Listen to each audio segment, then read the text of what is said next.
잠깐 멈추세요. 17세 배달부가 갑자기 재벌 회장의 손목을 붙잡았습니다. 그리고 망설임 없이 탕수육 소스 그릇을 바닥에 엎어버렸습니다. 소스가 씻겨나간 그릇 밑바닥에서 붉은 LED가 깜빡이는 도청 장치가 드러났습니다. 신호 송출지는 김철수 비서실장의 개인 서버실입니다. 30년을 함께한 최측근의 배신에 회장이 경악하는 사이 이 소년의 절대 청각은 더 큰 음모를 감지하고 있었습니다. 한 번의 배달이 대한민국 최대 그룹의 운명을 바꾸게 될 줄 그 누가 알았을까요? 좋아요와 구독을 눌러두시면 삶에 도움이 되는 이야기와 정보를 가장 편하게 받아보실 수 있습니다. 오늘의 사연 시작합니다. 폭우가 서울 강남의 밤을 세차게 때리고 있었습니다. 네온 사인들이 빗물에 번져 흐르며 도시를 물감으로 칠한 듯 만들었습니다. 한울 팰리스 펜트하우스 앞 주차장에 낡은 배달 오토바이 한 대가 멈춰 섰습니다. 엔진 소리가 꺼지자 빗소리만이 밤의 정막을 채웠습니다. 헬멧을 벗은 강도윤의 얼굴이 드러났습니다. 17세 소년의 뺨은 차가운 빗물로 붉어져 있었습니다. 도윤이 뒷자리에서 물기 젖은 철가방을 조심스럽게 들어 올렸습니다. 아, 진짜 오늘은 왜 이렇게 비가 와. 도윤이 낡은 패딩 점퍼 지퍼를 목까지 올리며 중얼거렸습니다. 패딩의 솜털이 군데군데 빠져나와 초라해 보였습니다. 하지만 도윤의 눈빛만큼은 또렷하고 단단했습니다. 보안 게이트 앞에서 경비원이 나와 도윤을 위아래로 훑어봤습니다. 번쩍이는 유니폼과 대조적으로 도윤의 차림새는 볼품없었습니다. 어디서 왔어? 철가방 중국집이요. 박영웅 회장님께 짜장면 배달 왔습니다. 도윤이 철가방을 들어 보이며 정중하게 대답했습니다. 경비원이 신분증을 확인한 뒤 고개를 끄덕였습니다. 게이트가 천천히 열리며 도윤의 진입을 허용했습니다. 프라이빗 엘리베이터 앞에서 도윤이 버튼을 눌렀습니다. 문이 열리자 화려한 대리석과 금박 장식이 눈에 들어왔습니다. 도윤이 조심스럽게 발을 들여놓았습니다. 엘리베이터가 조용히 올라가는 동안 도윤의 귀에 미세한 전자음이 들렸습니다. 일반 사람은 절대 들을 수 없는 주파수였습니다. 도윤이 고개를 갸웃거리며 귀를 기울였습니다. 뭐지, 이 소리는? 보통 기계음과는 다른데. 도윤의 절대 청각이 예상치 못한 신호를 포착한 것이었습니다. 하지만 아직은 정체를 알 수 없었습니다. 엘리베이터가 최상층에 도착했습니다. 문이 열리자 넓은 현관이 펼쳐졌습니다. 펜트하우스 문이 열리며 한 남자가 나왔습니다. 한울그룹 박영웅 회장이었습니다. 70대 노인이지만 여전히 카리스마 넘치는 눈빛을 하고 있었습니다. 하지만 오늘은 평소와 달리 편안한 집안복 차림이었습니다. 어서 와. 혼자 왔나? 네, 회장님. 그런데 보안 요원분들은 어디 계신가요? 오늘은 다 보냈어. 옛날 생각이 나서 혼자 먹고 싶었거든. 박 회장이 거실로 들어가며 쓸쓸하게 말했습니다. 넓은 거실은 고급 가구들로 채워져 있었지만 어딘지 차가운 느낌이었습니다. 도윤이 따라 들어가 철가방을 열었습니다. 짜장면 한 그릇에 탕수육소 하나 맞으시죠? 그래, 고마워. 도윤이 조심스럽게 짜장면과 탕수육을 식탁 위에 놓았습니다. 박 회장이 의자에 앉아 젓가락을 집었습니다. 그의 얼굴에 그리움이 어렸습니다. 이게 참 오랜만이야. 젊었을 때 돈 없어서 이런 걸 자주 시켜 먹었는데 회장님도 그런 시절이 있으셨군요. 물론이지. 나도 한때는 너처럼 가난했어. 박 회장이 탕수육 하나를 집으려는 순간이었습니다. 도윤의 귀에 날카로운 고주파음이 꽂혔습니다. 마치 경보음처럼 위험을 알리는 소리였습니다. 도윤이 반사적으로 박 회장의 손목을 붙잡았습니다. 박 회장의 젓가락이 탕수육 바로 앞에서 멈춰섰습니다. 잠깐 멈추세요. 뭐야, 갑자기? 미쳤어? 박 회장이 당황하며 도윤을 밀치려 했습니다. 하지만 도윤은 꼼짝하지 않고 손목을 잡고 있었습니다. 도윤이 말없이 탕수육 소스 그릇을 들어 올렸습니다. 그리고 망설임 없이 바닥에 엎어버렸습니다. 달콤한 소스가 바닥에 흘러내리며 하얀 대리석을 더럽혔습니다. 소스가 씻겨나가자 그릇 밑바닥이 드러났습니다. 이중굽 사이에 좁쌀만한 검은 장치가 교묘하게 붙어 있었습니다. 붉은 LED 불빛이 깜빡이고 있었습니다. 전자부품 특유의 미세한 진동음도 들려왔습니다. 이게 뭐야? 도대체 뭔데? 박 회장이 경악하며 자리에서 일어섰습니다. 그의 얼굴이 하얗게 질렸습니다. 30년간 쌓아온 신뢰가 한순간에 무너지는 충격이었습니다. 도윤이 품에서 액정이 깨진 구형 스마트폰을 꺼냈습니다. 화면 한쪽 모서리가 거미줄처럼 금이 가 있었지만 여전히 작동했습니다.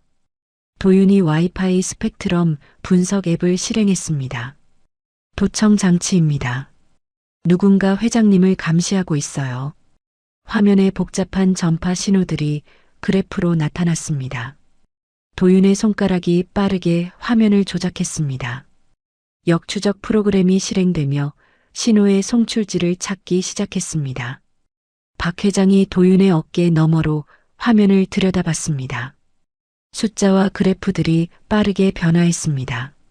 3분 뒤 하나의 주소가 화면에 나타났습니다. 신호 송출지는 그룹 본사 35층입니다. 정확히는 김철수 비서실장님의 개인 서버실에서 나오고 있어요. 도윤이 스마트폰을 박 회장에게 보여주며 말했습니다. 박 회장의 얼굴이 더욱 창백해졌습니다. 믿었던 사람의 배신이라는 현실이 그를 짓눌렀습니다. 김 실장이 날 감청했다는 거야? 30년을 함께한 김 실장이? 그뿐만 아닙니다. 제가 분석해 본 결과 보안팀 무전기 주파수도 감청당하고 있어요. 박 회장이 주머니에서 휴대폰을 꺼내려 했습니다. 도윤이 재빨리 그의 손을 막았습니다. 지금 외부 연락하시면 안 됩니다. 모든 통신이 감청당하고 있어요. 박 회장이 털썩 소파에 주저앉았습니다. 평생을 함께한 최측근의 배신에 충격을 받은 것이었습니다. 잠시 침묵이 흘렀습니다. 박 회장이 정신을 차리고 책상으로 향했습니다. 서랍에서 수표책을 꺼내 거액을 적었습니다. 그리고 도윤에게 밀어줬습니다. 이만큼이면 충분하지? 평생 놀고 먹을 돈이야.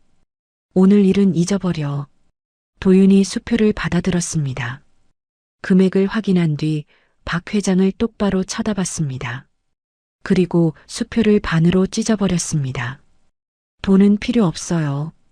종이 조각들이 바닥에 흩어졌습니다. 박 회장의 눈이 커졌습니다. 그럼 뭘 원한다는 거야? 무엇 때문에 나를 도와주는 거지? 저는 다른 걸 원합니다. 15년 전에 돌아가신 제 아버지가 쓴 기술 탈취 누명의 진실을 알고 싶어요. 박 회장이 도윤을 빤히 쳐다봤습니다. 도윤의 눈빛에서 예전에 봤던 누군가가 겹쳐 보였습니다. 그 간절함과 순수함이 낯설지 않았습니다. 너의 아버지가 누구지? 강 박사입니다. 강민재 박사요. 박 회장의 눈이 더욱 커졌습니다. 옛 동료이자 소중한 친구의 아들이 눈앞에 서 있었습니다. 감정이 복받쳐 올랐습니다. 정말 강 박사의 아들이야? 네, 하지만 회장님께서 제 능력을 믿지 못하실 것 같은데요. 박 회장이 벽을 가리켰습니다. 그곳에는 오래된 아날로그 금고가 있었습니다. 두꺼운 철판과 복잡한 다이얼이 위압적으로 보였습니다. 청진기 없이 3분 안에 저 금고를 열 수 있다면 내 말을 믿겠어. 도윤이 금고 앞으로 천천히 다가갔습니다. 다이얼에 손을 올리고 눈을 감았습니다. 주변의 모든 소리를 차단하고 금고 내부 소리에만 집중했습니다. 천천히 다이얼을 돌리기 시작했습니다. 텀블러 핀이 맞물리는 미세한 마찰음이 들렸습니다. 공기 저항 소리, 스프링이 움직이는 소리까지 모든 것이 귓속으로 전해졌습니다. 도윤의 절대 청각이 금고의 비밀을 하나씩 풀어나갔습니다. 첫 번째 숫자, 두 번째 숫자, 세 번째 숫자. 정확히 1분 20초 후 묵직한 금속음과 함께 금고 문이 열렸습니다. 대단하군. 정말 대단해. 박 회장이 감탄하며 다가왔습니다. 금고 안에서 빛바랜 사진 한 장을 조심스럽게 꺼냈습니다. 젊은 박 회장과 강 박사가 함께 찍은 사진이었습니다. 내 아버지는 내 가장 소중한 친구였어. 그 사람이 나를 배신할 리는 없었는데. 도윤이 사진을 보며 눈물을 참았습니다. 아버지의 억울함을 풀 수 있을지도 모른다는 희망이 가슴에 차올랐습니다. 15년간 마음속에 품고 살았던 그리움과 분노가 뒤섞였습니다. 도윤아, 김 실장은 아주 의심이 많고 교활한 사람이야. 박 회장이 사진을 다시 금고에 넣으며 말했습니다. 내가 너를 대놓고 도와주면 바로 눈치챌 거야. 그러면 우리 둘 다 위험해진다. 그럼 어떻게 하시겠어요? 겉으로는 내가 너를 홀대하는 척 연기하겠어. 완전한 비밀 작전이야. 박 회장이 책상으로 가서 서류와 카드들을 꺼냈습니다. 미리 준비해둔 것 같았습니다. 너를 정식 수행비서로 채용하겠어. 하지만 김 실장에게는 그냥 불우이웃 돕기 차원의 일시적 채용이라고 둘러댈 거야.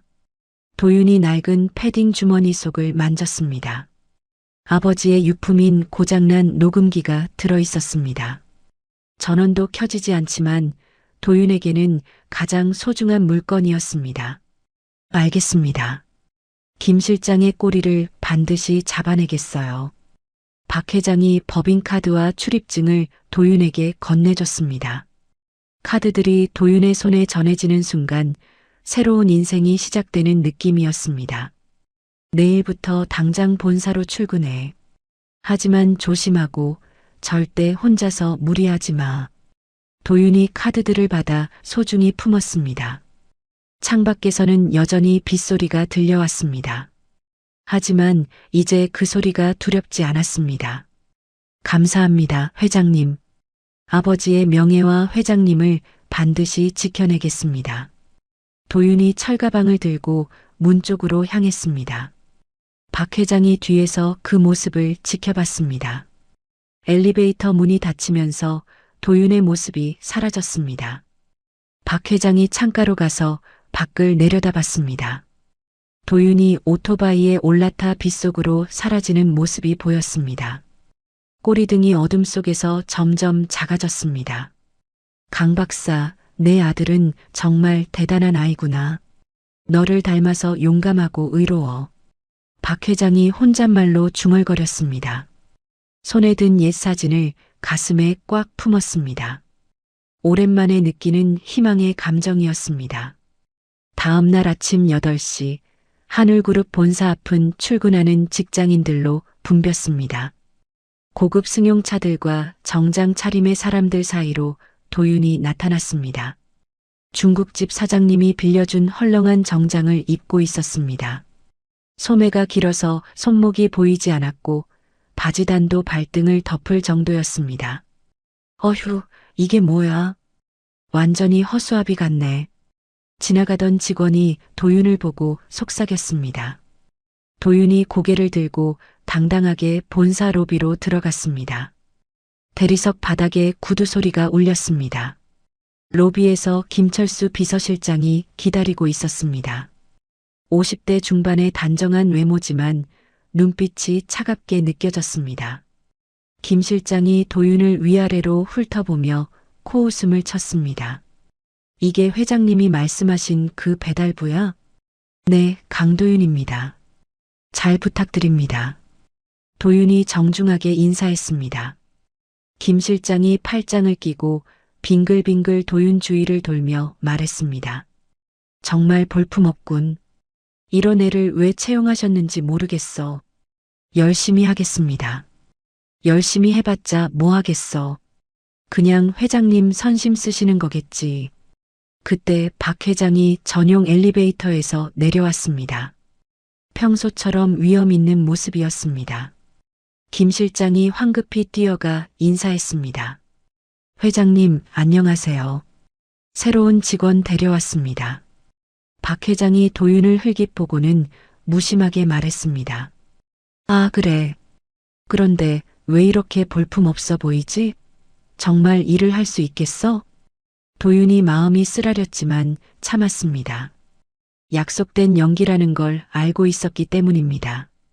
죄송합니다, 회장님. 최선을 다하겠습니다.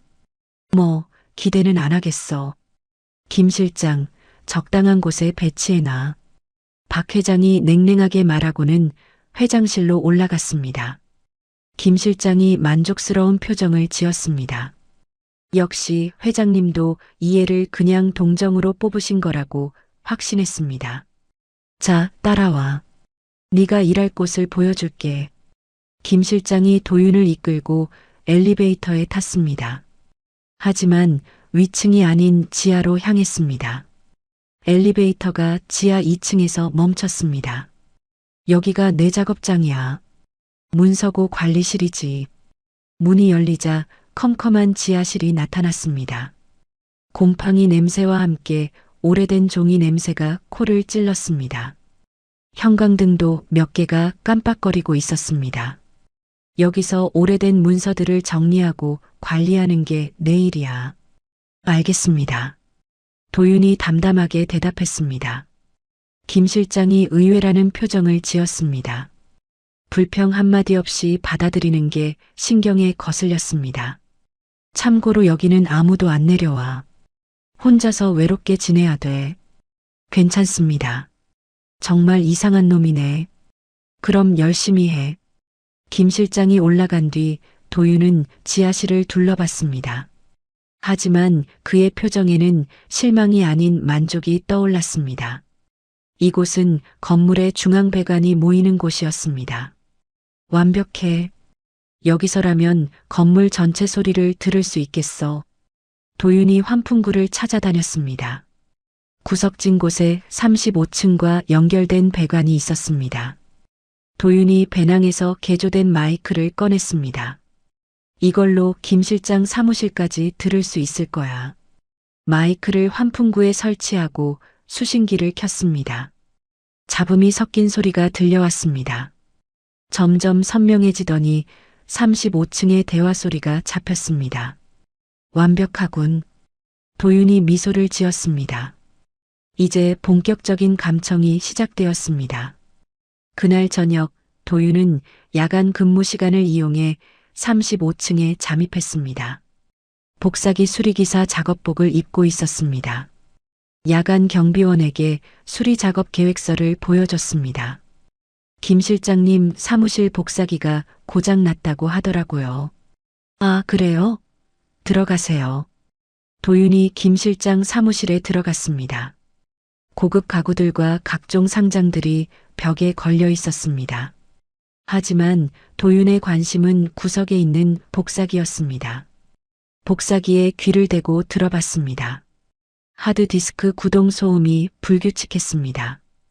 일반적인 복사 작업과는 다른 패턴이었습니다. 뭔가 다른 용도로 쓰고 있군. 도윤이 복사기 유지보수 모드에 접속했습니다. 비밀번호를 우회하는데 5분이 걸렸습니다. 시스템에 들어가자 놀라운 내용이 나타났습니다.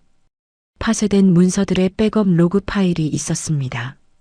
그 중에서 프로젝트 H 매각이라는 제목이 눈에 띄었습니다. 도윤이 파일을 USB에 복사했습니다. 이거야. 이게 증거가 될 수 있어. 작업을 마치고 나오려던 도윤이 복도에서 발소리를 들었습니다. 누군가 올라오고 있었습니다.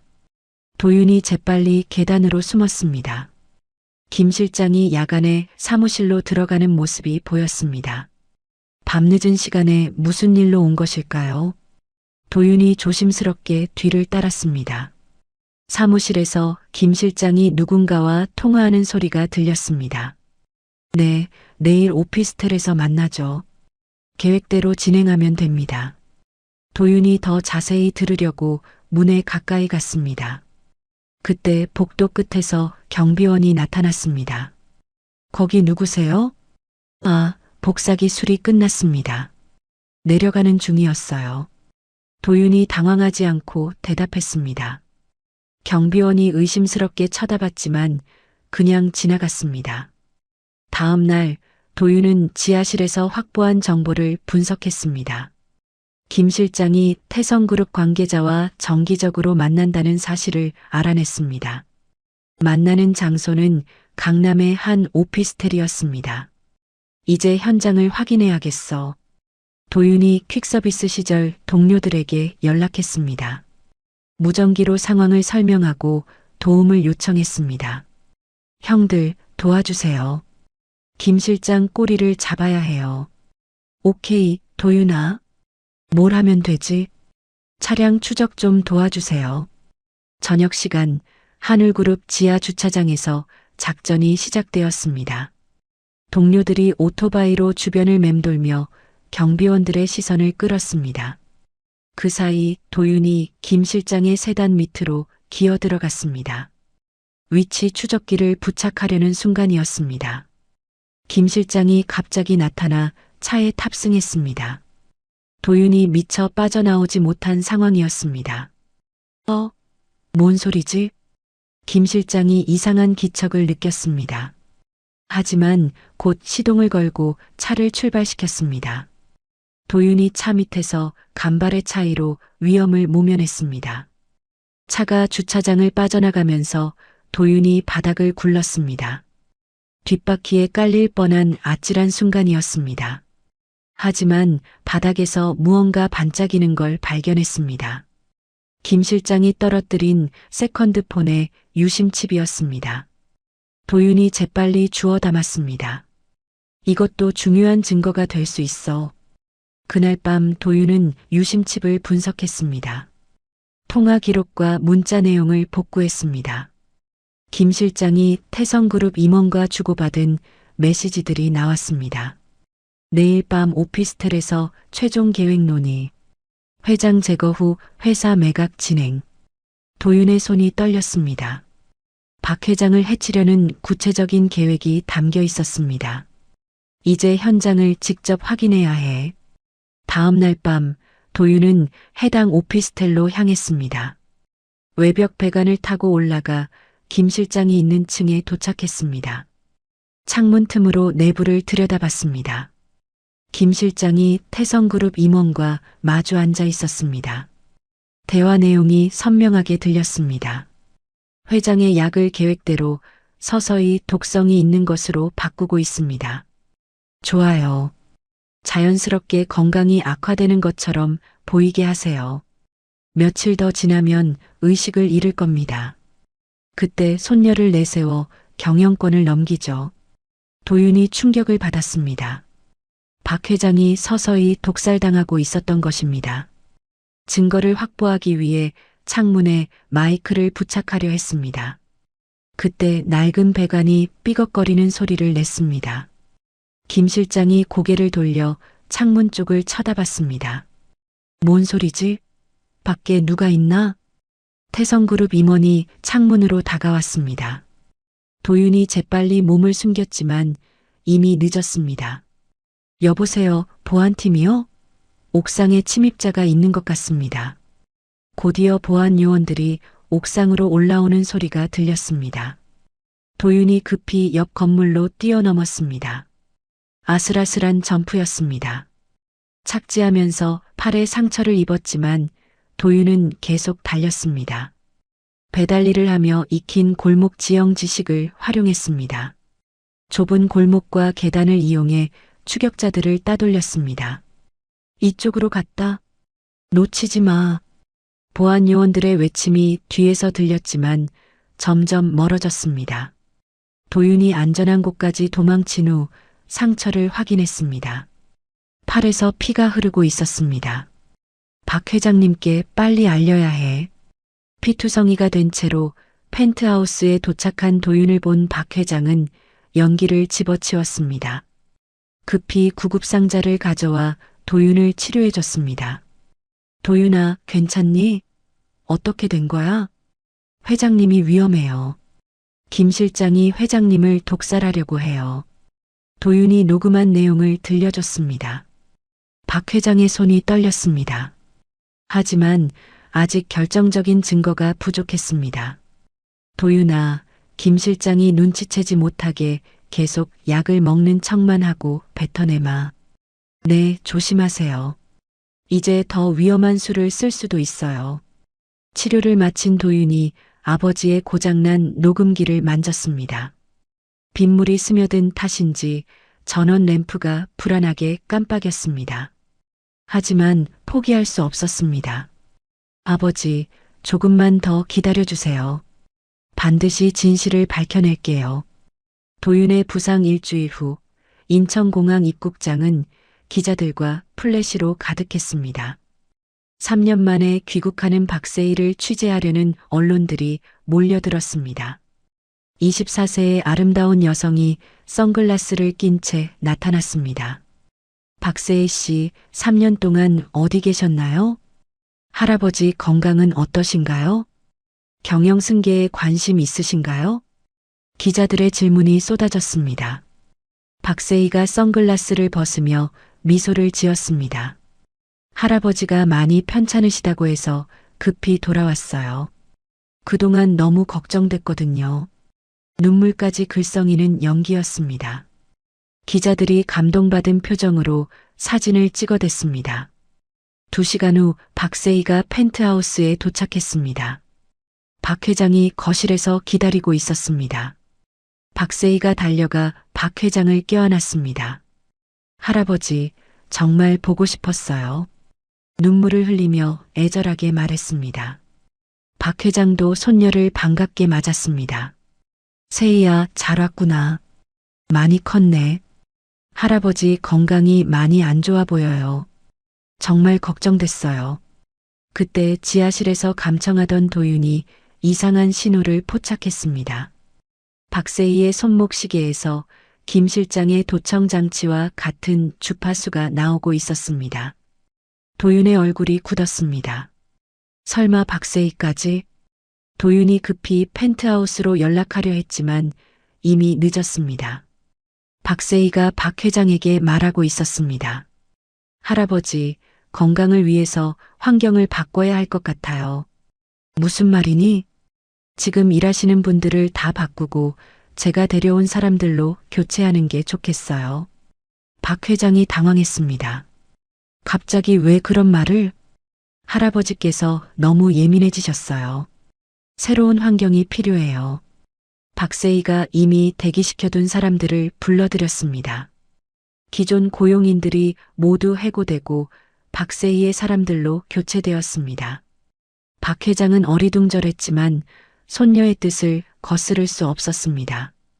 도윤이 박 회장에게 위험을 알리는 쪽지를 전하려 했습니다.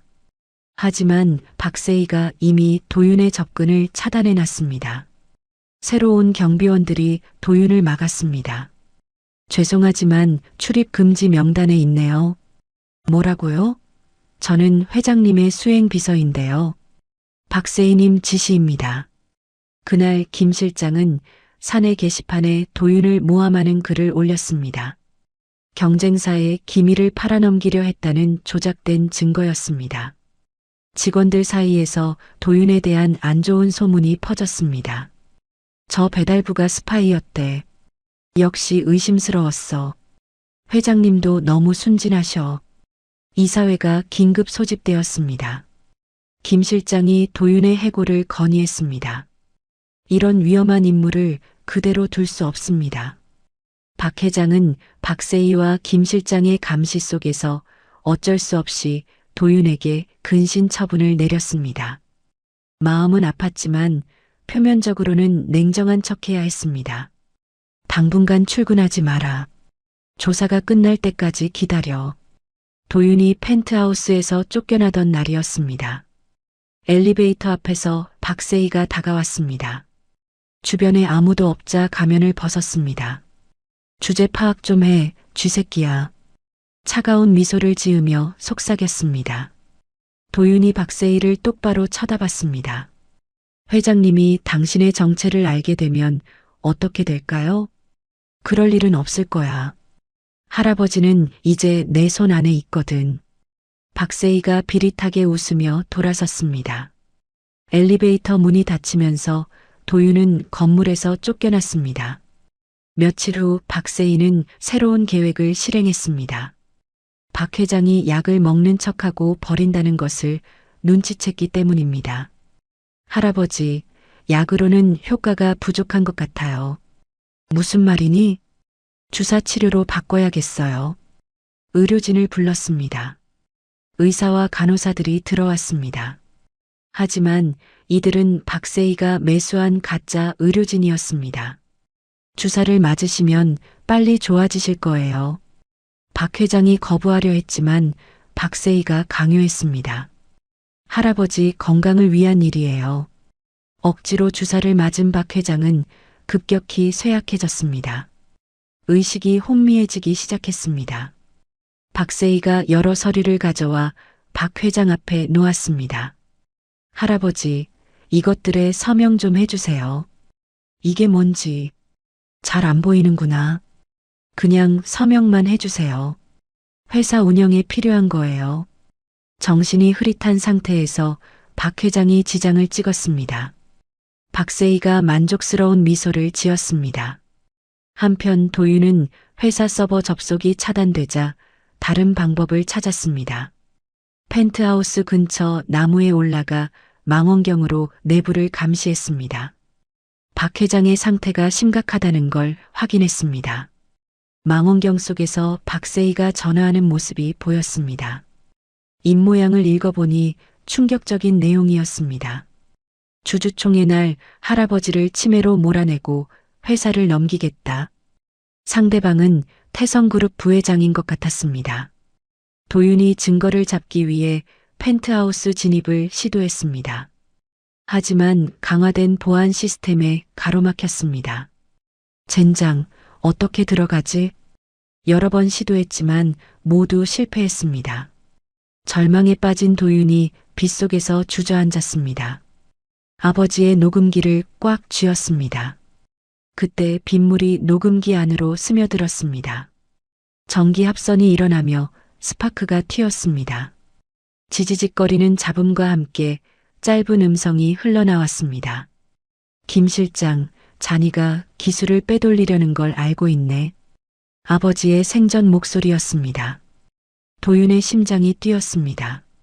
녹음기가 완전히 고장난 게 아니었습니다. 특정 회로만 끊어져 있었구나. 도윤이 급히 집으로 향했습니다. 온몸이 젖었지만 마음은 희망으로 가득했습니다. 15년 만에 아버지의 목소리를 다시 들었습니다. 집에 도착한 도윤은 즉시 녹음기를 분해했습니다. 정밀한 수리 작업이 시작되었습니다. 끊어진 회로를 찾아 납땜으로 연결했습니다. 몇 시간의 작업 끝에 메모리 칩이 복구되었습니다. 도윤이 재생 버튼을 눌렀습니다. 15년 전의 대화가 선명하게 들려왔습니다. 강 박사님, 기술 소유권을 제 회사로 넘기셔야 합니다. 절대 안 됩니다. 이건 국가 기술입니다. 그럼 기술 탈취 혐의를 뒤집어 씌우겠습니다. 김 실장, 당신이 그럴 줄은 몰랐습니다. 김 실장이 아버지를 협박하는 내용이었습니다. 아버지는 끝까지 거부하다가 누명을 쓰게 된 것이었습니다. 기술은 팔린 게 아니라 김 실장이 강제로 빼앗아간 것이었습니다. 아버지는 결백했어. 김 실장이 모든 걸 조작했구나. 도윤의 눈에서 눈물이 흘렀습니다. 하지만 동시에 분노도 치밀어 올랐습니다. 이제 진실을 밝히고 박 회장을 구해야 했습니다. 도윤은 혼자만으론 한계가 있다는 걸 깨달았습니다. 팀이 필요했습니다. 낡은 스마트폰을 들어 연락을 시작했습니다. 중국집 사장님, 퀵서비스 누나, PC방 해커 형에게 메시지를 보냈습니다. 도와주세요. 한우를 되찾아야 합니다. 하나씩 답장이 왔습니다. 모두 도움을 주겠다는 내용이었습니다. 도윤이 미소를 지었습니다. 이제 진짜 반격이 시작이야. 창밖으로 비가 그치고 달빛이 비쳤습니다. 새로운 희망이 도윤의 마음에 떠올랐습니다. 아버지의 명예와 박 회장을 구하기 위한 마지막 작전이 시작되려 하고 있었습니다. 그날 밤 11시 허름한 중국집 지하 창고에 하나둘 사람들이 모여들었습니다. 형광등 하나만이 어둠을 밝히는 좁은 공간이었습니다. 도윤의 호출을 받은 언더독 팀이 긴급 작전 회의를 시작했습니다. 중국집 사장 이기찬이 맥주캔을 따며 입을 열었습니다. 도윤아, 상황이 이렇게 심각한 줄 몰랐네. 죄송해요, 사장님. 위험한 일에 끌어들이게 돼서. 뭔 소리야? 네가 우리 가족이나 다름없잖아. 퀵서비스 팀의 박소영이 헬멧을 벗으며 끼어들었습니다. 도윤이 혼자 해결할 수 있는 일이 아니야. 우리가 도와야지. 그렇다고 해도 너무 위험하지 않을까? PC방 해커 최민호가 노트북을 켜며 걱정스럽게 말했습니다. 위험하긴 하지만 포기할 순 없어요. 도윤이 아버지의 녹음 파일을 들려줬습니다. 15년 전 김 실장이 아버지를 협박하는 음성이 흘러나왔습니다. 모두 충격을 받았습니다. 이런 일이 있었다니. 정말 화가 나는군. 이기찬이 주먹을 불끈 쥐었습니다. 이제 박 회장님도 같은 위험에 처해 있어요. 도윤이 상황을 자세히 설명했습니다. 박세희의 정체와 김 실장의 계획까지 모든 걸 털어놨습니다. 그럼 우리가 뭘 해야 하지? 박소영이 진지하게 물었습니다. 도윤이 지하실 벽에 펜트하우스 도면을 붙였습니다. 각자 역할을 나눠서 동시에 작전을 실행해야 해요. 최민호가 손을 들었습니다. 내가 태성그룹 서버를 공격해서 박세희와 김 실장의 이면 계약서를 찾아낼게. 위험하지 않을까? 걱정 마. 우회 공격으로 들어가면 추적당할 일 없어. 박소영이 드론을 꺼내며 말했습니다. 내가 이걸로 펜트하우스 창문에 접근해서 회장님께 도윤이의 메시지를 전달할게. 보안이 삼엄한데 가능할까? 야간에는 경비가 느슨해져. 할 수 있어. 이기찬이 배달 가방을 들어 보였습니다. 내가 배달원으로 위장해서 경비원들한테 야식을 갖다 줄 거야. 그냥 야식을요? 수면제 좀 탄 야식 말이지. 모두 웃음을 터뜨렸습니다. 위험한 상황이지만 서로에 대한 믿음이 있었습니다. 그럼 나는요? 도윤이 물었습니다. 이기찬이 청소 용역 업체 유니폼을 건네줬습니다. 넌 청소부로 변장해서 환풍구를 통해 회장님 침실에 접근해. 어떻게 그런 걸 구하셨어요? 친구 중에 용역업체 사장이 있거든. 작전이 구체화되면서 분위기가 달아올랐습니다. 모두 각자 준비물을 챙겼습니다. 밤 12시 작전이 시작되었습니다. 최민호가 지하에서 키보드를 두드리기 시작했습니다. 화면에 복잡한 코드들이 빠르게 스크롤됐습니다. 태성그룹 방화벽 뚫는 중이야. 한편 이기찬은 탕수육과 짜장면을 준비했습니다. 수면제를 조심스럽게 탔습니다. 이 정도면 2시간은 잘 거야. 박소영은 드론 조종 연습을 했습니다. 소형 카메라와 메시지 전달 장치를 부착했습니다. 고도 30m에서 접근하면 레이더에 안 잡힐 거야. 도윤은 청소 도구들을 챙겼습니다. 환풍구 이동용 로프와 박 회장에게 줄 해독제도 준비했습니다. 회장님 상태가 심각할 텐데 괜찮을까? 해독제만 제때 투여하면 회복될 거야. 새벽 1시 4명이 각각 다른 경로로 한울 팰리스에 접근했습니다. 이기찬이 제일 먼저 경비실에 나타났습니다. 야식 배달 왔습니다. 누가 주문했나요? 박세희님이 경비원분들 고생한다고 주문하셨어요. 경비원들이 반가워했습니다. 탕수육과 짜장면을 받아서 맛있게 먹었습니다. 30분 후 하나둘 졸기 시작했습니다. 박소영이 건물 뒤편에서 드론을 띄웠습니다. 조용한 모터 소리와 함께 드론이 상승했습니다. 펜트하우스 창문에 접근해서 메시지를 부착했습니다. 도윤은 청소부로 변장해서 서비스 엘리베이터에 탔습니다. 환풍구 청소 작업 계획서를 보안 시스템에 입력했습니다. 최고층 환풍구로 이동했습니다. 환풍구를 통해 박 회장의 침실에 접근했습니다. 박 회장이 침대에 누워 있었습니다. 의식이 혼미한 상태였지만 숨은 쉬고 있었습니다. 회장님, 저예요. 도윤이에요. 도윤이 조심스럽게 말을 걸었습니다. 박 회장이 어렴풋이 눈을 떴습니다. 도윤아, 정말 네가 맞니? 네, 해독제를 가져왔어요. 도윤이 주사기를 꺼내 박 회장에게 주사했습니다. 몇 분 후 박 회장의 의식이 또렷해졌습니다. 고마워, 도윤아. 나를 구해줘서. 아직 끝나지 않았어요. 아버지의 녹음 파일을 들어보세요. 도윤이 스마트폰으로 15년 전 녹음을 틀어줬습니다. 김 실장이 강 박사를 협박하는 음성이 흘러나왔습니다. 박 회장의 눈에서 눈물이 흘렀습니다. 강 박사는 결백했구나. 내가 오해했어. 이제 김 실장을 처벌해야 해요. 박 회장이 침대 및 비밀 금고를 열었습니다. 비상지분양도 서류와 인감도장을 꺼냈습니다. 이걸 가져가. 만약의 사태에 대비해서 준비해 둔 거야. 도윤이 서류들을 받아 챙겼습니다. 또한 박세희가 박 회장에게 투여하던 주사 앰플도 확보했습니다. 이걸 성분 분석해서 증거로 써야겠어요. 그 시각 지하에서는 최민호가 해킹 작업을 계속하고 있었습니다. 태성그룹 서버에 침투해서 비밀 파일들을 다운로드했습니다. 드디어 찾았다. 박세희와 태성그룹의 계약서야. 하지만 그때 김 실장의 하수인들이 지하 창고 위치를 특정했습니다. 해킹 시도를 감지하고 역추적한 것이었습니다. 형, 위험해요. 빨리 피해야 해요. 도윤이 무전으로 경고했습니다. 하지만 이미 깡패들이 중국집을 포위하고 있었습니다. 다운로드만 완료하면 돼. 조금만 더.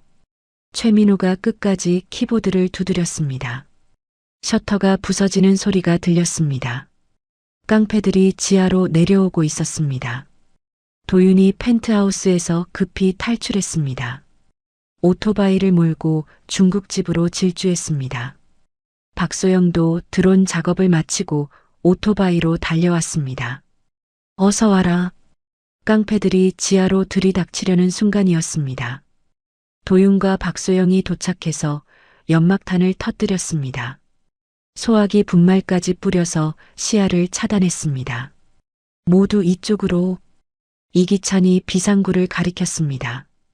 최민호가 노트북을 껴안고 뛰어왔습니다. 다운로드 완료했어. USB에 결정적인 증거 파일들이 저장되어 있었습니다. 도윤이 USB를 넘겨받았습니다. 모두 흩어져서 피해요. 깡패들의 추격이 시작되었습니다. 도윤이 오토바이를 몰고 좁은 골목길로 사라졌습니다. 뒤에서 차량들이 따라왔습니다. 위험한 추격전이 펼쳐졌습니다. 도윤이 계단과 지하 통로를 이용해 추격자들을 따돌렸습니다. 지하철 환풍구로 뛰어내려서 선로로 내려갔습니다. 저놈 어디 갔어? 추격자들이 헤매는 사이 도윤은 안전한 곳에 도착했습니다. 확보한 증거들을 정리하기 시작했습니다. 아버지의 녹음 파일, 태성그룹과의 계약서, 독성 주사 성분, 모든 증거가 갖춰졌습니다. 내일 주주총회에서 진실을 폭로할 준비가 되었습니다. 도윤이 아버지의 영정사진 앞에 섰습니다. 15년 만에 아버지의 억울함을 풀 수 있게 되었습니다.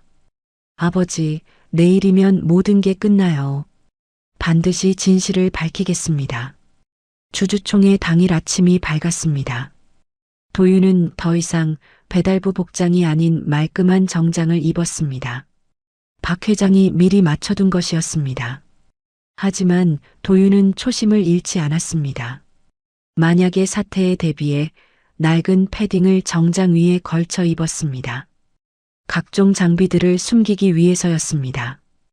호텔 대기실에 도착한 도윤이 패딩을 벗어 구석 의자에 놓았습니다. 무대 뒤편에서 대기했습니다. 박 회장도 휠체어를 타고 비밀 통로로 무대 뒤에 왔습니다.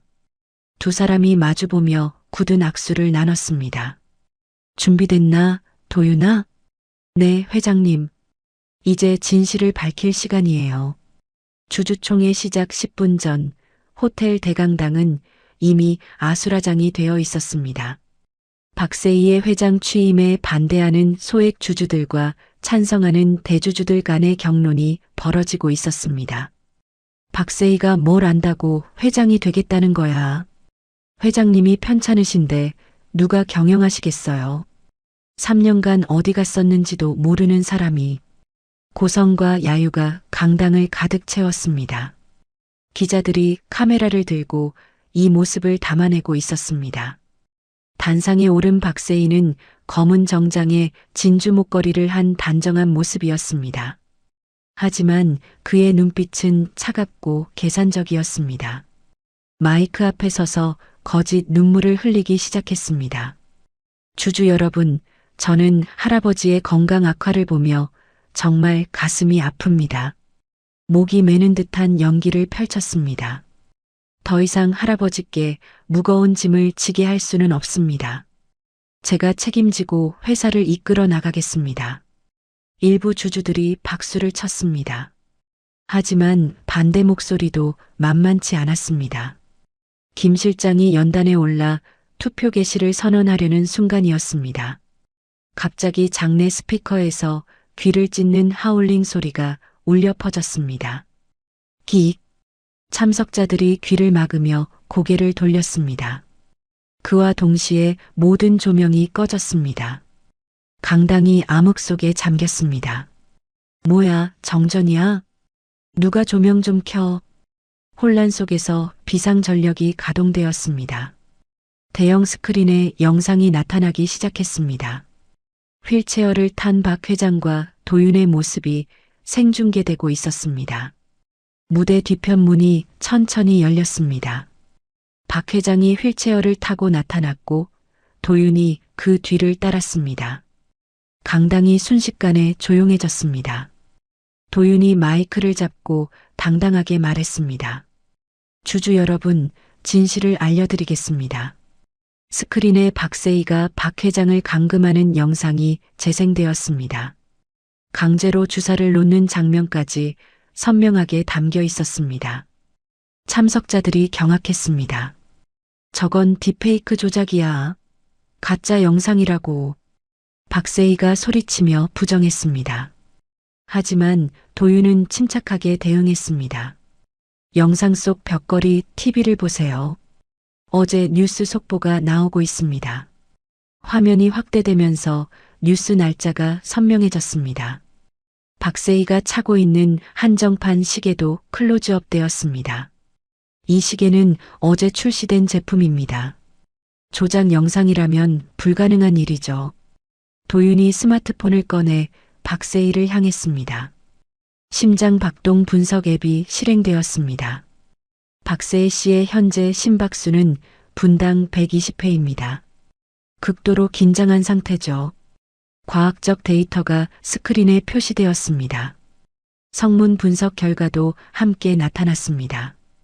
영상 속 목소리와 현재 박세희 씨의 성문이 99.7% 일치합니다. 객석에서 웅성거림이 커졌습니다. 박세희의 얼굴이 하얗게 질렸습니다. 이어서 도윤은 더 충격적인 증거를 제시했습니다.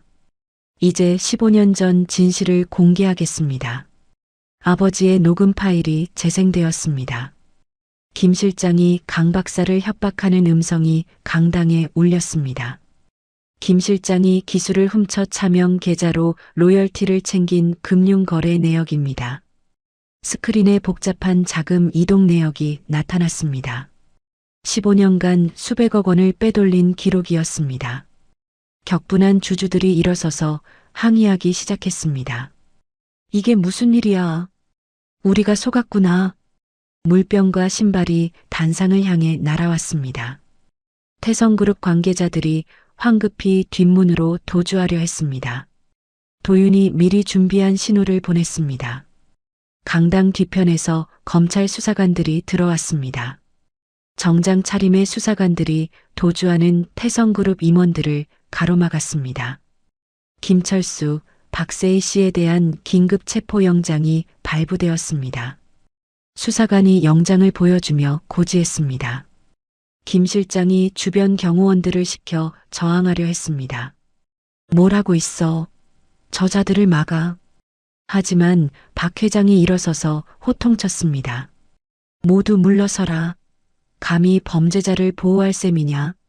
박 회장의 위험에 경호원들이 길을 비켜줬습니다. 30년간 모시던 회장의 명령을 거부할 수 없었습니다. 김 실장과 박세희에게 차가운 수갑이 채워졌습니다. 기자들의 카메라 플래시가 쏟아졌습니다. 연행되는 모습이 생중계로 전국에 방송되었습니다.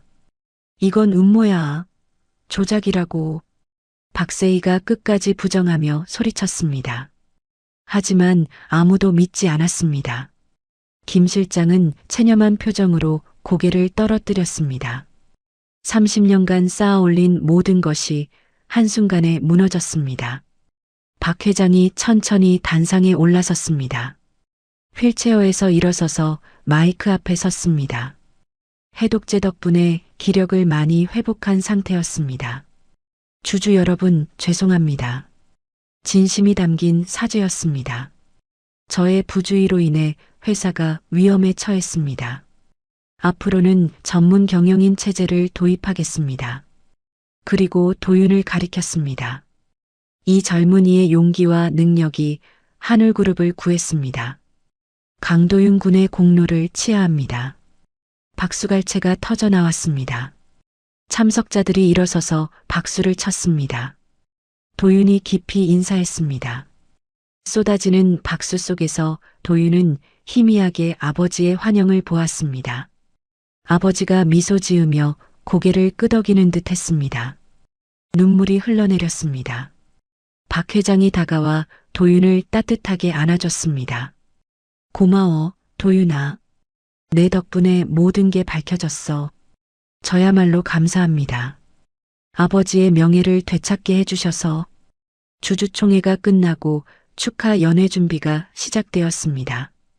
도윤은 긴장이 풀려 대기실에 둔 패딩 생각도 못했습니다. 직원들에게 이끌려 연회장으로 향했습니다. 연회장은 승리의 분위기로 들썩였습니다. 수많은 재계 인사들이 도윤에게 인사하러 왔습니다. 명함이 쏟아져 나왔습니다. 대단한 일을 해내셨네요. 우리 회사와도 인연을 맺었으면 합니다. 도윤이 얼떨떨한 표정으로 명함들을 받았습니다. 평생 배달만 하던 자신이 이런 대접을 받다니 믿기 어려웠습니다. 그때 한 웨이터가 박 회장에게 다가왔습니다. 정중한 미소를 지으며 말했습니다. 회장님, 정말 고생 많으셨습니다. 특별히 준비한 오렌지 주스 한 잔을 건네줬습니다. 박 회장이 반갑게 받아들였습니다. 고마워요. 박 회장이 주스를 마시며 도윤에게도 건배를 제의했습니다. 도윤아, 우리의 승리를 축하하자. 하지만 몇 모금 마시지 않아 박 회장이 가슴을 부여잡았습니다. 얼굴이 일그러지며 고통스러워했습니다. 으악! 박 회장이 피를 토하며 바닥에 쓰러졌습니다. 경련을 일으키기 시작했습니다. 연회장이 비명소리로 가득 찼습니다. 회장님! 도윤이 달려가 박 회장을 부축했습니다. 하지만 웨이터는 이미 혼란을 틈타 사라진 후였습니다. 현장에 있던 형사들이 출동했습니다. 쓰러진 박 회장 옆에 있던 도윤을 의심의 눈초리로 바라봤습니다. 이 사람이 용의자인 것 같습니다. 형사들이 도윤을 포위하기 시작했습니다.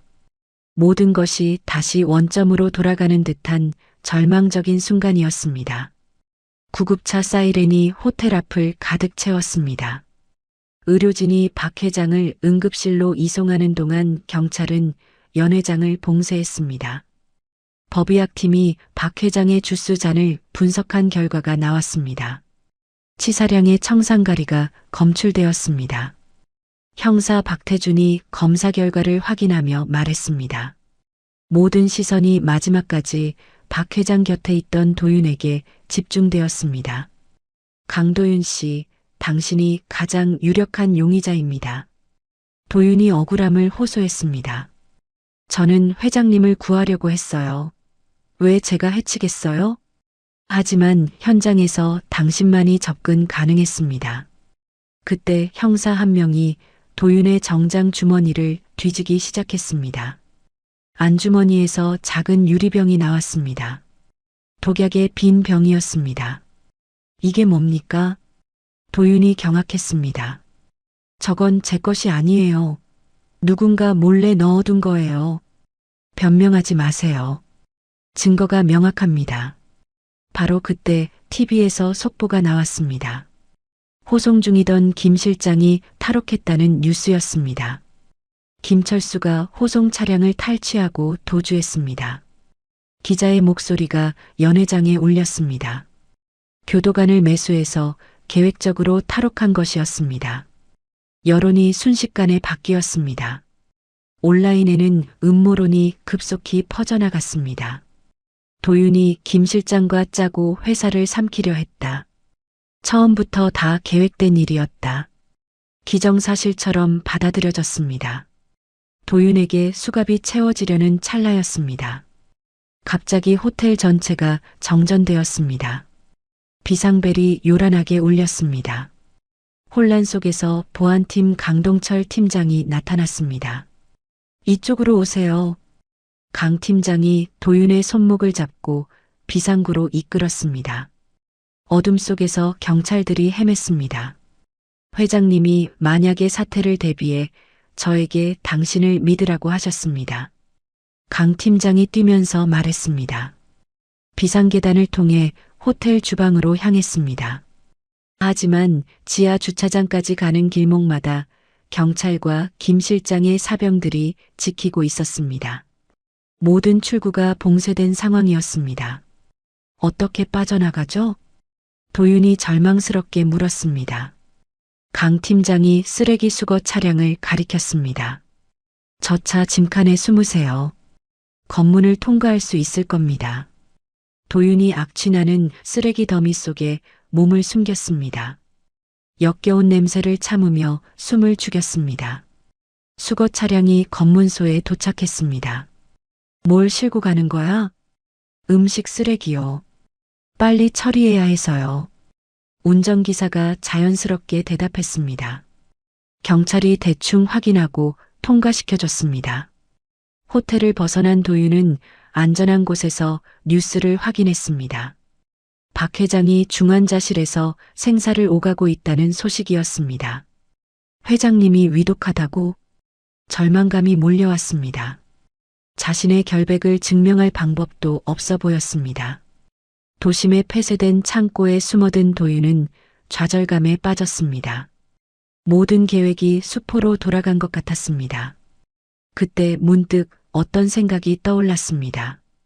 주주총회 대기실에 벗어둔 낡은 패딩 점퍼가 생각났습니다. 혹시 패딩 안주머니에는 평소 해킹할 때 사용하는 블랙박스 SD카드가 들어있었습니다. 모든 해킹 로그와 CCTV 영상이 자동 백업되도록 설정해 둔 것이었습니다. 김 실장이 탈옥 후 독을 준비하는 장면이 저기에 있을 거야. 도윤에게 희망이 생겼습니다. 하지만 다시 경찰과 킬러들이 깔린 호텔로 돌아가야 했습니다. 새벽 시간, 도윤은 환경미화원 작업복으로 변장했습니다. 호텔 쓰레기 집화장으로 조심스럽게 접근했습니다. 청소부들이 대기실 짐들을 쓰레기 봉투에 담아버렸을 것이라 추리했습니다. 쓰레기 더미를 뒤지기 시작했습니다. 온갖 냄새와 오물이 손에 묻었지만 포기할 수 없었습니다. 한참을 뒤지던 중 익숙한 낡은 패딩이 보였습니다. 하지만 이미 한 노숙자가 그것을 주워 입고 있었습니다. 저기요, 그거 제 옷인데 돌려주실 수 있나요? 노숙자가 고개를 저었습니다. 안 돼요. 춥다고요. 이거라도 없으면 얼어 죽어요. 실랑이가 벌어졌습니다. 근처를 순찰하던 경찰들이 소음을 듣고 다가왔습니다. 거기 뭐 하는 거야? 위기의 순간이었습니다. 도윤이 주머니에 있던 현금 전액을 노숙자에게 쥐어줬습니다. 이거 받고 패딩 주세요. 꼭 필요한 거예요. 노숙자가 돈을 보고 망설이다가 패딩을 벗어줬습니다. 도윤이 재빨리 받아들고 골목으로 사라졌습니다. 안전한 곳에서 패딩 안주머니를 뒤졌습니다. 떨리는 손으로 안감을 뜯어냈습니다. 안감 깊숙한 곳에 초소형 마이크로 SD카드가 숨겨져 있었습니다. 있다. 도윤이 근처 24시간 PC방으로 달려갔습니다. SD카드를 컴퓨터에 넣고 자동 백업 영상들을 확인했습니다. 수십 시간의 영상이 저장되어 있었습니다. 주주총회 당일 새벽 영상을 찾아냈습니다. 화면에 웨이터 복장의 김 실장이 나타났습니다. 연회장에 미리 잠입하여 오렌지 주스에 독을 넣는 장면이었습니다. 이거야. 드디어 찾았다. 주사기로 독극물을 주입하는 장면이 선명하게 담겨 있었습니다. 결정적인 증거였습니다. 하지만 이 영상을 어떻게 세상에 알릴 것인가가 문제였습니다. 주요 언론사 서버가 김 실장의 해커들에 의해 차단되어 있었습니다. 도윤은 김 실장을 직접 잡기 위한 함정을 파기로 했습니다. 김 실장에게 메시지를 보냈습니다. 원본 영상을 가지고 있다. 거래하자. 미끼를 물게 하기 위해 병원 옥상을 거래 장소로 지정했습니다. 박 회장이 입원한 병원 근처로 김 실장을 유인하는 것이었습니다. 약속 시간인 밤 12시가 다가왔습니다. 폭우가 다시 쏟아지기 시작했습니다. 병원 옥상 헬기 착륙장에서 운명의 대결이 기다리고 있었습니다. 폭우가 병원 옥상을 두들기는 소리가 천둥처럼 울렸습니다. 밤 12시 정각 헬기 착륙장에 검은 승용차 2대가 도착했습니다. 김 실장이 무장한 부하 5명과 함께 나타났습니다. 김 실장의 얼굴은 탈옥 과정에서 입은 상처로 흉측해 보였습니다. 정장 대신 후드티를 입고 있었지만 여전히 위압적인 분위기였습니다. 강도윤 나와. 김 실장이 빗속에서 소리쳤습니다. 도윤이 옥상 구석에서 천천히 모습을 드러냈습니다. 손에는 USB 하나를 들고 있었습니다. 증거 영상이 여기 있어요. 도윤이 USB를 흔들며 말했습니다. 김 실장이 비릿한 웃음을 흘렸습니다. 그걸 내놓고 여기서 뛰어내려. 그럼 고통 없이 끝나게 해줄게. 거래 조건을 먼저 들어야겠는데요. 김 실장이 총을 꺼내 도윤에게 겨누었습니다. 거래는 무슨. 어차피 박 회장은 죽을 거고 넌 살인범으로 몰려서 끝이야. 부하들도 하나둘 무기를 꺼내들었습니다. 도윤이 뒷걸음질 치며 옥상 난간 끝으로 몰렸습니다. 김 실장이 승리를 확신하며 자신의 범행을 떠벌리기 시작했습니다. 15년 전 내 아버지도 이렇게 끝장냈어야 했는데. 무슨 말이에요? 김 실장이 과거를 회상하며 말했습니다. 강 박사가 끝까지 고집부렸지. 기술을 넘기지 않겠다고. 그래서 누명을 씌운 거군요. 김 실장이 크게 웃었습니다. 그것도 모자라서 이제는 내가 박 회장까지 독살하고 하늘그룹 전체를 먹겠다는데 내까짓게 뭘 할 수 있겠어? 바로 그 순간 도윤이 주머니 속 스위치를 눌렀습니다. 병원 맞은편 건물의 초대형 전광판이 켜졌습니다. 병원 로비의 모든 TV도 동시에 작동했습니다. 옥상 상황이 실시간으로 생중계되기 시작했습니다. 김 실장의 자백이 전 국민에게 송출되고 있었습니다. 뭐야, 이게 뭐냐? 김 실장이 당황하며 주변을 둘러봤습니다. 도윤이 미리 설치해둔 고감도 마이크와 카메라가 모든 것을 기록하고 있었습니다. 온라인에서 실시간 댓글이 폭주하기 시작했습니다. 김 실장이 진범이었구나. 도윤이는 무죄야. 15년 전 강 박사도 억울했네. 김 실장이 도윤을 향해 총을 겨누며 소리쳤습니다. 이 새끼가 다 계획한 거였어. 방아쇠를 당기려는 순간 옥상 문이 박차고 열렸습니다. 경찰 특공대가 우르르 들어왔습니다. 무기를 버리고 항복하세요. 특공대원들이 김 실장 일행을 포위했습니다. 김 실장이 도윤을 인질로 잡으려 했지만 이미 늦었습니다. 저격수의 총탄이 김 실장의 다리를 정확히 맞췄습니다. 김 실장이 고통스럽게 소리 지르며 바닥에 쓰러졌습니다. 으악! 부하들도 하나씩 제압당했습니다. 빗속에서 김 실장에게 수갑이 채워졌습니다. 도윤이 카메라를 향해 젖은 얼굴을 닦으며 말했습니다. 진실은 결코 숨길 수 없습니다. 아버지의 억울함이 드디어 풀렸어요. 생중계를 지켜보던 국민들이 환호했습니다. 실시간 검색어가 천재 소년 강도윤으로 뒤덮였습니다. 도윤이 화이팅! 정의가 승리했다. 그 시각 병원 중환자실에서는 기적이 일어나고 있었습니다. 박 회장의 생체 신호를 알리던 모니터 경고음이 멈췄습니다. 심박수가 정상 범위로 돌아오기 시작했습니다. 의료진이 급히 병실로 들어갔습니다. 의식이 돌아오고 있습니다. 박 회장이 천천히 눈을 떴습니다. 산소 마스크 너머로 희미한 음성이 들렸습니다. 도윤아, 도윤이는 어디 있나? 간호사가 급히 도윤에게 연락했습니다. 병원으로 달려온 도윤이 중환자실 앞에서 기다렸습니다. 의료진의 응급처치가 끝나고 면회가 허용되었습니다. 도윤이 조심스럽게 병실로 들어갔습니다. 박 회장이 약한 목소리로 말했습니다. 도윤아, 고마워. 또 한 번 나를 구해줬구나. 도윤이 박 회장의 손을 꽉 잡았습니다. 안도의 눈물이 흘러내렸습니다. 회장님이 무사하셔서 정말 다행이에요. 내 아버지도 이제 마음 놓으실 거야. 박 회장의 목소리가 점점 힘을 찾아갔습니다. 의료진도 놀라운 회복 속도에 감탄했습니다. 한 달 후 법원에서 최종 판결이 내려졌습니다. 김 실장은 살인, 미수, 횡령, 강요 등의 혐의로 무기징역을 선고받았습니다. 박세희도 공범으로 인정되어 징역 20년이 확정되었습니다. 박 회장은 건강을 완전히 회복했습니다. 휠체어 없이도 걸을 수 있게 되었습니다. 병원 정원을 산책하며 도윤과 대화를 나누었습니다. 도윤아, 너에게 줄 게 하나 있어. 박 회장이 품에서 서류 봉투를 꺼냈습니다. 입양 신청서였습니다. 내 목숨을 2번이나 구한 네가 내 아들이 되어주겠니? 도윤이 서류를 받아들고 잠시 망설였습니다. 박 회장의 진심 어린 눈빛을 보며 고개를 끄덕였습니다.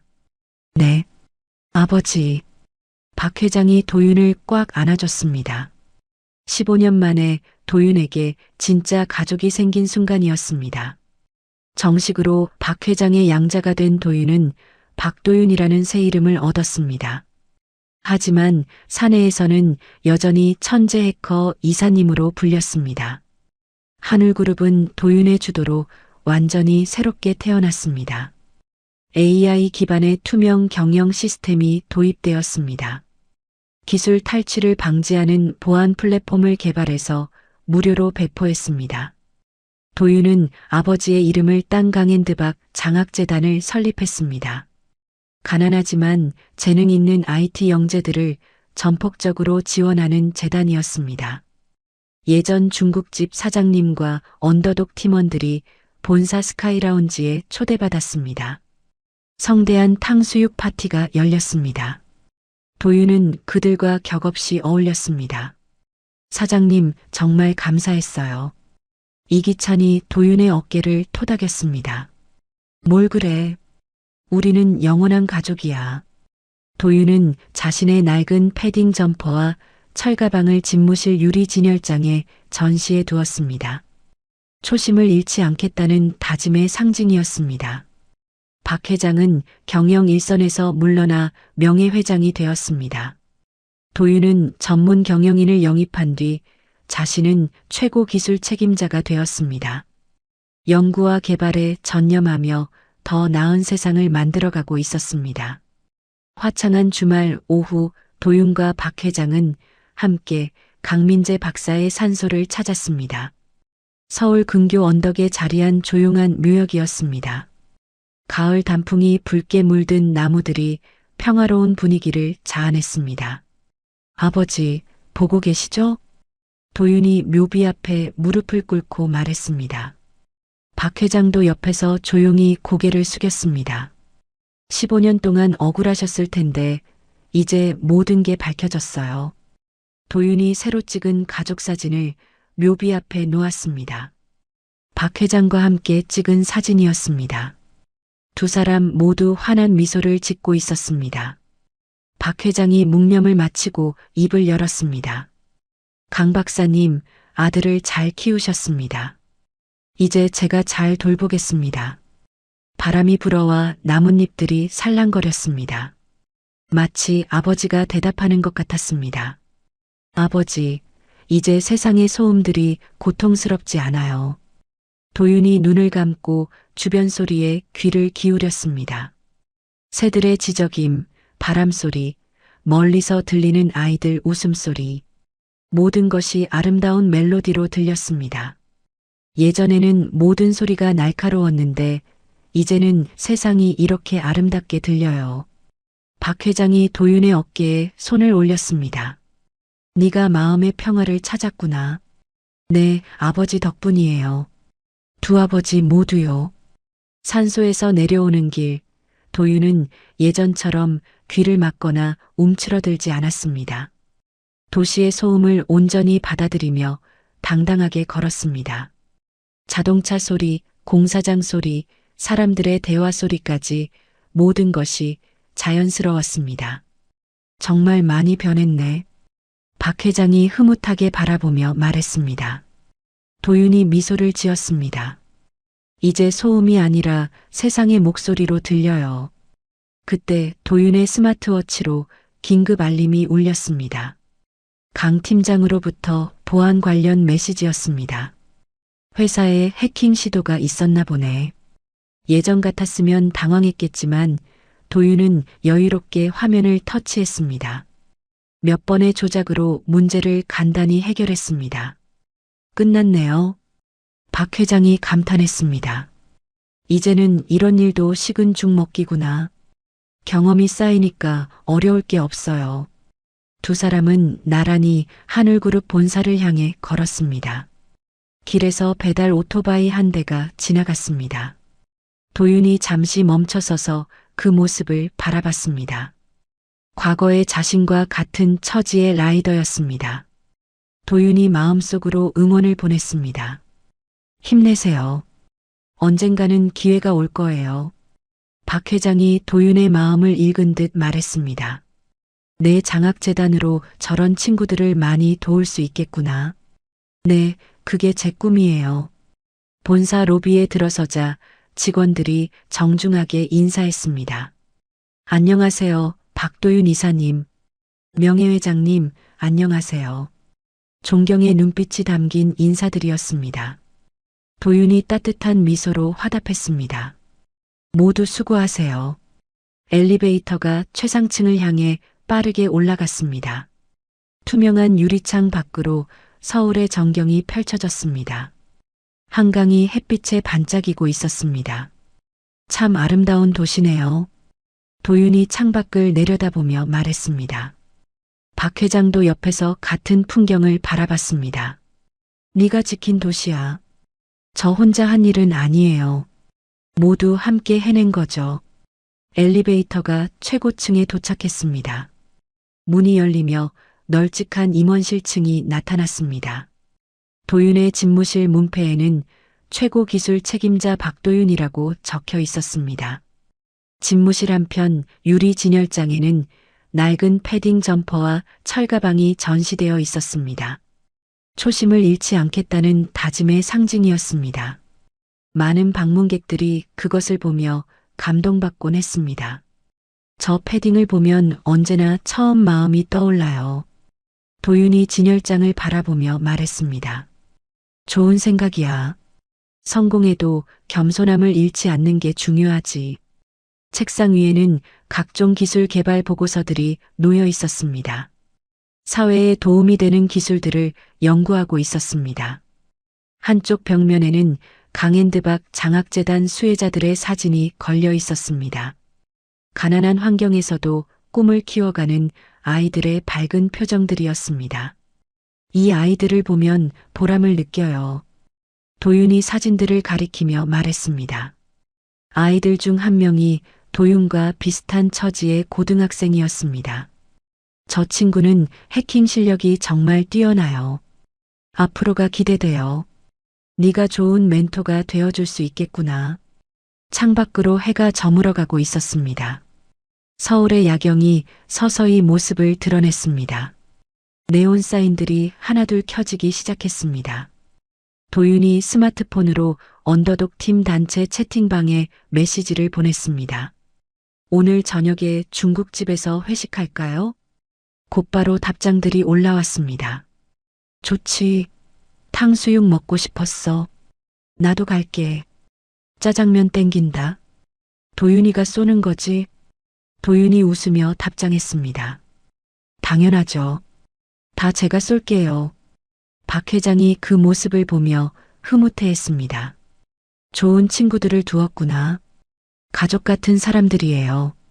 오후 6시 도윤과 박 회장이 함께 본사를 나섰습니다.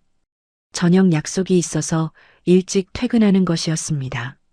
로비에서 직원들과 인사를 나누며 나왔습니다. 모든 사람들이 진심 어린 미소로 배웅했습니다. 내일 뵐게요. 편안한 저녁 되세요. 밖으로 나오니 선선한 저녁 바람이 불었습니다. 도윤이 깊이 숨을 들이마셨습니다. 공기가 참 맑네요. 마음이 편하니까 모든 게 아름답게 느껴지는 거야. 두 사람이 나란히 거리를 걸었습니다. 아버지와 아들처럼 자연스러운 모습이었습니다. 지나가는 사람들이 부러운 시선으로 바라봤습니다. 한 신문 스탠드에서 도윤 관련 기사가 일면을 장식하고 있었습니다. 정의로운 천재 CEO, 사회공헌으로 화제라는 제목이었습니다. 박 회장이 그것을 보며 뿌듯해했습니다. 이제 네가 정말 유명해졌구나. 부담스럽기도 해요. 더 잘해야 한다는 압박감도 들고요. 도윤이 솔직하게 말했습니다. 박 회장이 격려했습니다. 지금처럼만 하면 돼. 너는 이미 충분히 잘하고 있어. 화면은 도윤의 맑고 확신에 찬 눈동자를 클로즈업했습니다. 그 안에는 희망찬 미래가 담겨 있었습니다. 과거의 아픔을 딛고 일어선 강인함도 엿보였습니다. 엔딩 크레딧과 함께 비 오는 날 철가방을 들던 첫 장면이 오버랩되었습니다. 초라했던 배달부 도윤과 현재의 당당한 모습이 대비되었습니다. 소리 없는 영웅이라는 타이틀이 화면에 떠올랐습니다. 진정한 영웅은 화려하지 않지만 묵묵히 옳은 일을 하는 사람이라는 메시지였습니다. 마지막 장면에서 도윤이 중국집으로 향하는 모습이 보였습니다. 예전과 똑같은 골목길이었지만 이제는 왕처럼 당당한 걸음이었습니다. 세상의 모든 소리가 아름다운 멜로디로 들리는 도윤이었습니다. 이야기는 이렇게 막을 내렸습니다. 한 소년의 성장과 정의가 승리하는 감동적인 이야기였습니다. 도윤의 이야기는 이렇게 막을 내렸습니다. 낡은 패딩을 입고 철가방을 들던 17세 배달부가 대한민국 최고 그룹의 최고 기술 경영자가 되기까지 그 놀라운 여정을 함께 지켜봤습니다. 세상의 모든 소음이 고통스러웠던 소년이 마침내 아름다운 멜로디로 들을 수 있게 된 것처럼 우리 모두에게도 언젠가는 시련이 축복으로 바뀌는 순간이 올 것입니다.